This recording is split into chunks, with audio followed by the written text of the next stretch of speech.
So, what we will do in the next couple of lectures is actually remind ourselves the highlights, the main results that we have to remember, right? If you are a person who claim to have completed a course in nonlinear systems based on Lyapunov approach, then what are the most basic results that we have to look at? And then hopefully we will also look at some of the problems to solve and things like that, right? So, and these problems typically tend to be tractable, and therefore, we present this in these kinds of courses, but in reality the actual problems may be a lot more difficult and you may have to become a researcher to solve such problems, right? Anyway, let's remind ourselves one of the first things that we have discussed, of course, is how to model them through ordinary differential equations and where ordinary differential equations come from. Convince ourselves that they come primarily because of the fact that we have things like Newton's laws and electric circuit laws, and the way the current and resistance and voltage and all those things are related and things like that, right? So, everywhere basically a natural way of modeling some systems is through ordinary differential equations. Of course, one can actually define even more complicated models, including hybrid systems, but we focused primarily on ODEs, and they are bad enough in terms of the complexity, right? And then one of the first questions we asked ourselves is basically, what do we mean by solution to such ordinary differential equations? And we have seen enough examples where it's possible not to have any solution, and eventually we came up with a definition of a solution is basically some function that satisfies the derivative equation or the differential equation, which is also quote unquote smooth. How the smoothness in terms of how many derivatives is required is up to you. There are definitions in literature, mathematics literature especially, where they define even more general, x of t, the solution to the differential equation need not be continuous even, and then that becomes very complicated theory and things like that. So, but then for most of the applications we kind of safely assume that they are continuous and sometimes even differentiable, otherwise x dot of t does not make sense. The easiest, the most general condition that we could consider is where it is piecewise continuous differential equation, differentiable, right? Anyway, so now that we defined first as what is the definition of a solution, then we started asking questions like, under what conditions can we actually guarantee a solution, right? And then that directly goes to this particular function f that we see in front of us. What will guarantee in terms of existence? And then of course the next thing is, in physics, unless we are dealing with very complicated physics like quantum mechanics and things like that, everything is nice and deterministic and typically unique. So, if a system starts somewhere, it will go in a particular unique path, and typically we don't have any uncertainty in terms of where it goes. Well, at least in ideal conditions where we don't have any additional disturbances and things like that, right? Even if those disturbances are known, then again we'll have this uniqueness. So, one of the first questions we asked ourselves is, are there any conditions that guarantee the system to be having unique solution and things like that, right?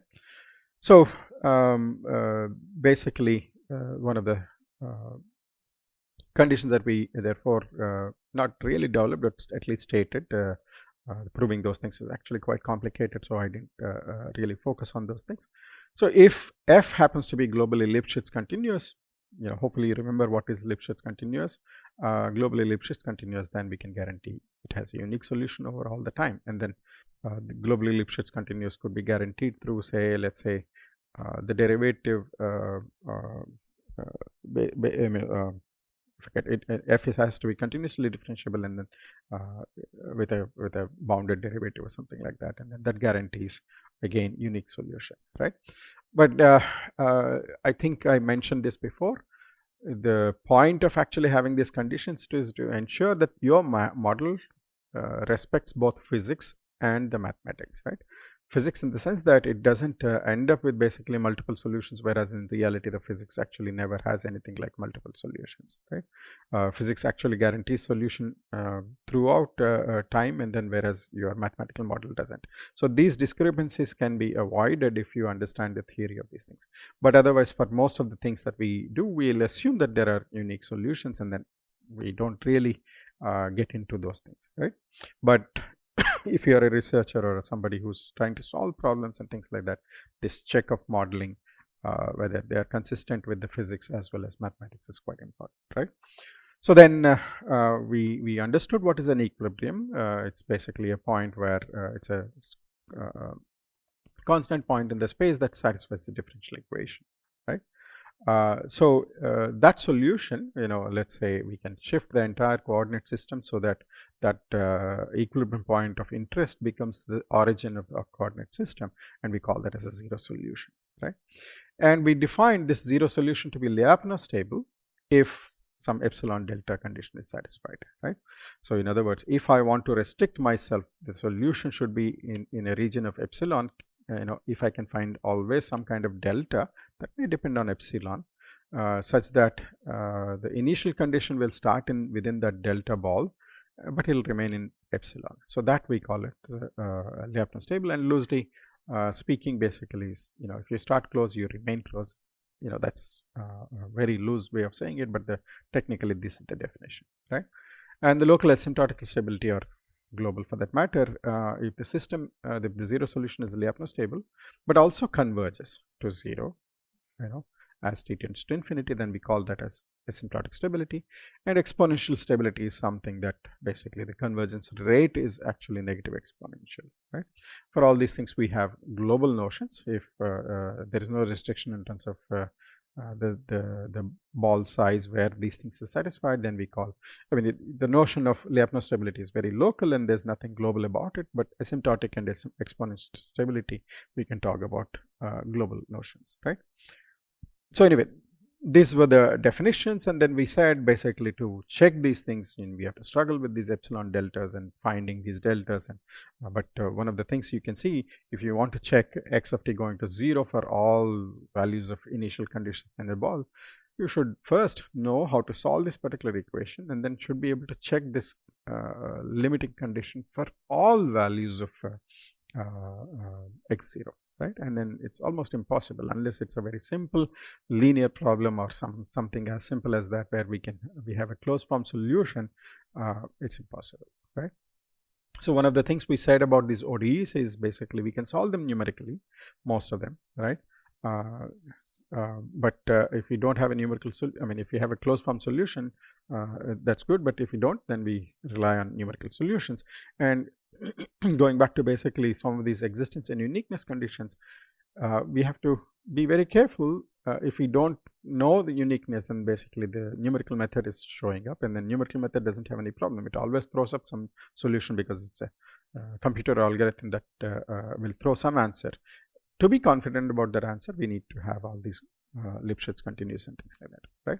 So why is numerical methods important? So other way of showing asymptotic stability and things like that, we can actually use numerical methods to solve this particular problem. But still, we end up with this large nature of the number of initial conditions we have to check, and things like that is not going to be easy.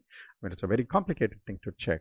First, we have to solve the ODE for high level of good sampling rate, basically very, very small discretization values, and then basically if we don't discretize well enough that we cannot be confident about the approximateness of the solution to the actual solution, all these things make this these conditions very complicated to check, right? But unfortunately, these conditions cannot be avoided. They have to be the way they are because they make perfect sense in terms of what we want to capture in terms of stability, right? So therefore, we have this famous result coming from Lyapunov himself, more than 100 years old, which essentially translate this problem into checking something much simpler in an algebraic fashion, right? We don't have to solve the problem, solve the differential equation to check for stability anymore. And the result is something like, basically, if you have a function v, which is positive, that means if v of 0 is 0 and v of x is positive for all non-zero, we call such a Lyapunov function to be Lyapunov function candidate. And then we define v dot as v prime of f times f. This is an algebraic function actually, and then when we substitute x of t in that v dot, then that becomes kind of the time derivative of the function v of x of t, right? Instead, we will just basically eliminate the t and take that algebraic function on x, and we denote that as v dot, right? And so what, right? What we can show is basically if v dot happens to be less than or equal to 0, right, this algebraic function for all x, right, without ever solving the differential equation, the 0 solution is Lyapunov stable, right? I'm repeating myself on this particular point many times, is basically we should not be solving ODE even if we know how to just first checking stability, because the stability definitions are quite complicated, right? Instead, we rely on some very simple algebraic conditions and checking on the spatial rather than solutions to differential equation. So that's the power of Lyapunov function theorem, right? Now, if you want to check for asymptotic stability, then the same condition has to be true strictly, and then that's it, right? This will give you local asymptotic stability, and if we want global stability, then we have things like radial unbounded condition on this v and things like that. Now, if you want local exponential stability, then v has to be locally satisfying this upper and lower bound in terms of your standard Euclidean norm, and then v dot has to be not just strictly less than 0, but minus some epsilon times the function v, right? So we have seen all these things, and then we can actually define something called the domain of attraction or region of attraction, and then again, the domain of attraction definition is simply if you have a locally stable system, asymptotically stable system, what is the region from which this particular equilibrium can be approached. If it is not global, basically this region of attraction is quite important. We have to know what is the influence this particular equilibrium has in terms of attraction, right? So that's why it's called domain of attraction or region of attraction. So once again, to compute region of attraction and things like that, one should not be solving your ordinary differential equation to get a solution. It's almost impossible in many cases. Instead, we use the Lyapunov functions to define level sets and sub-level sets, and then that they can be shown if v dot is less than or equal to 0, they can be shown that will provide your subsets of domain of attraction, some estimate of the domain of attraction, right? Anyway, so the global stability can be obtained from radial unboundedness, something that we have seen. So all these things I just said verbally, and you can see visually for a brief moment, right? So that's the first main result that we have considered, right? There's nothing complicated about understanding the result itself, right? The complexity actually lies in understanding the definition and understanding the power of definition, and the result itself is actually simplifies our job quite a bit in terms of showing this very complicated notion of Lyapunov stability and asymptotic stability. So we will consider one particular example where we have some attempt or some hint of what could be the Lyapunov function, but we have to choose certain parameters and things like that, right? So we have this differential equation in terms of x1 and x2, and then I want to check if this particular system is stable, right? So again, I think we mentioned this before, we keep using the word system is stable, but in reality stability is with respect to an equilibrium point. Only in the input and output case we can talk about Bibo stability of the system, right? So I mean, that's where the confusion typically comes and things like that. So first let's check, right? If we actually solve this particular problem, I mean, it's clearly 0, 0 is an equilibrium point, right? If I substitute 0 and 0 for both x1 and x2 in this system, we get 0, and then 0 is an equilibrium point. Are there any other equilibrium points? Perhaps one can check and then see what happens. So we will check for stability of this using this Lyapunov function. How do we do this? Well, of course, is this Lyapunov function candidate? So when can this become a Lyapunov function candidate? Well, v of 0 comma 0 has to be 0, right? So that's fine. I mean, that's automatically satisfied. But under what conditions can this be guaranteed to be positive definite? Of course, p and q are even. So that's the first thing we will observe, right? So we will pick p and q to be even. Anyway, that's just a side remark. And the next thing that we want to make sure is v dot is less than equal to 0, right? So that's basically we need to compute this v has to be less than equal to 0. So let's actually do this. So v prime is basically t times x1 power p minus 1, and then the second part is alpha q times x2 cube minus 1, right? Remember, p and q are both even. So I'm going to get v prime times f as this p x1 p minus 1 alpha q x2 q minus 1 times this vector minus x1 plus 2x2 cube minus 2x2 power 4 minus x1 minus x2 plus x1 x2.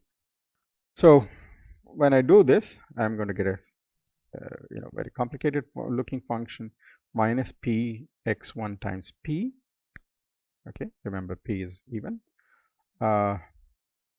plus 2p times x2 cube x1 p minus 1 minus 2p x1 p minus 1 x2 power 4, and the second part is going to give me minus alpha q x1 x2 q minus 1 minus alpha q x2 power q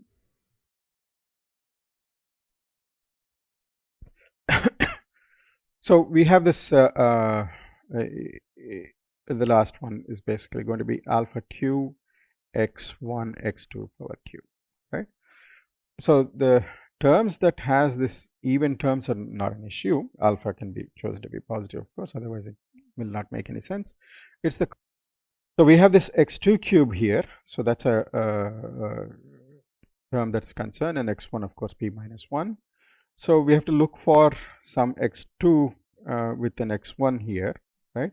So I'm going to basically let me use a different color. So perhaps I can equate these two, okay?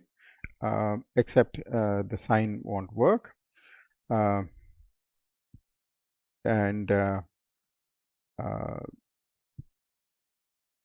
perhaps I can equate this with this and this with this, right? Then that will leave me these things. So it's a guesswork. So you can clearly see this and this can be equated if p is 2, okay, and q is 4, right? Fortunately, q becomes 4 in this particular case, and then p becomes 2, right? So so essentially all this is going to say is p is going to be equal to 2, and then q is 4, and then what I really need is alpha q is equal to 2p, and that implies alpha equals 1, okay? So I could actually pick the values of p, q, and alpha appropriately, and what we'll end up with is basically v prime f is going to be equal to minus 2x1 square, now that we know what should be the value of p and q, minus 4x2 power 4, right? And then this of course is clearly less than 0 for all x non-zero, and then of course v of x itself basically is going to be x1 square plus alpha is 1, so x1 power 4, right? So therefore this implies actually global asymptotic stability, right? How do I know? This is a radial unbounded condition, right? I mean, v goes to infinity as the norm of x goes to infinity. So this is x2. Yeah. Okay, but unfortunately this is not exponentially stable, because the fourth power will essentially tell us that you cannot have an upper and low bound in terms of those two Euclidean norms, right? So this is not exponentially stable. So the rate of convergence will not be exponential, perhaps not as bad, but all we can prove for this particular problem is actually it's globally asymptotically stable. Okay? So let's actually consider slightly different kind of problem. We are going to basically look at this kind of problem, and then basically the problem is determining conditions on F such that the zero system is either Lyapunov stable, asymptotically stable, or unstable, or we'll see, right? And then this is a kind of a very confusing problem. I'll explain after providing a solution. So basically, let's say I'm going to pick this Lyapunov function, okay, candidate, and then of course this simply means I can actually compute this V prime F, which is going to be x1 x2 multiplied by x2 minus x1 F minus x1 minus x2 F, okay, which I'm going to get x1 x2 minus x1 square F minus x1 x2 minus x2 square F, and this cancels with this, giving me something that looks very simple. Okay, so what are the various things we can say? Well, of course, let's say if F is 0, clearly we have Lyapunov stability. Okay, if F is 1, then that gives me asymptotic stability, perhaps exponential stability. Okay, now F is minus 1, unstable. Now we almost never really discuss so much in terms of these instability results, but if you actually go back to one of the theorems that we saw, we can actually show unstability, right?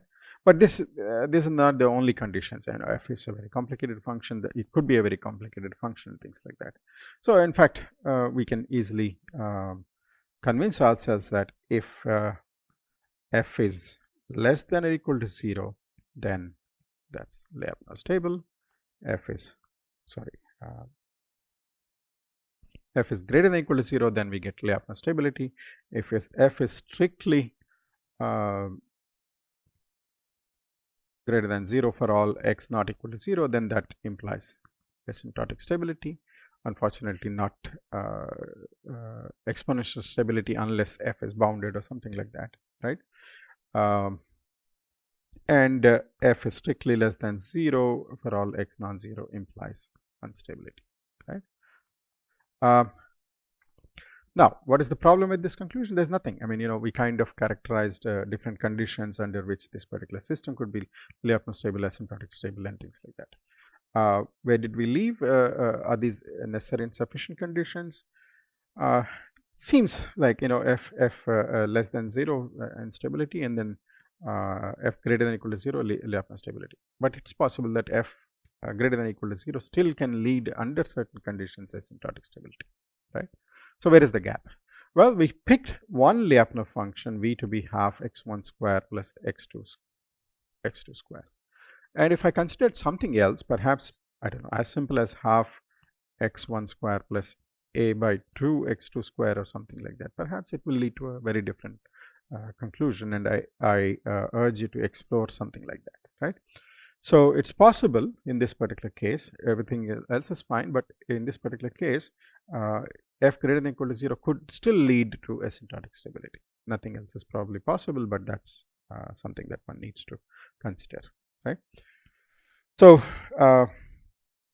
so the next problem is basically this very famous Lotka-Volterra equation, and then actually this kind of describes what Lotka-Volterra called as predator-prey. So the first one is prey, things that get eaten, and then the second one corresponds to predator, right? So the first one says basically, x1 dot, the population change of a particular prey, deer, let's say for the time being, is going to depend on its own population. Obviously, more population of deer will generate more children and things like that.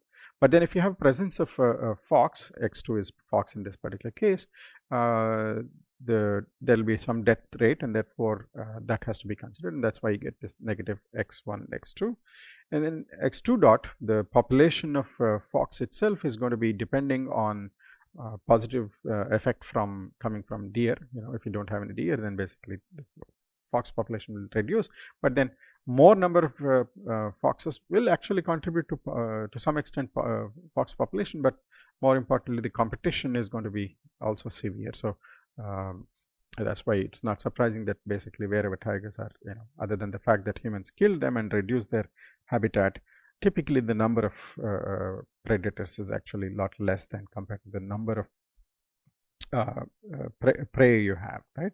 So this is a reasonable equation, and actually something quite interesting about this is, suppose in the first equation x2 is 0, x1 dot equals x1, right? So that means if x1 is 0, x1 dot is 0. So as it gets closer to 0, then it's going to remain there, right?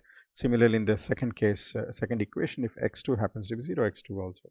So what this tells us, all such conditions guarantee actually these quantities are going to be non-negative, right?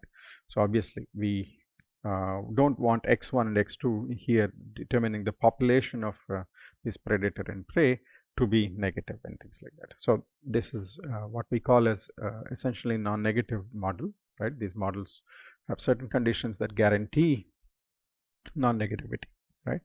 Anyway, so we have to analyze stability.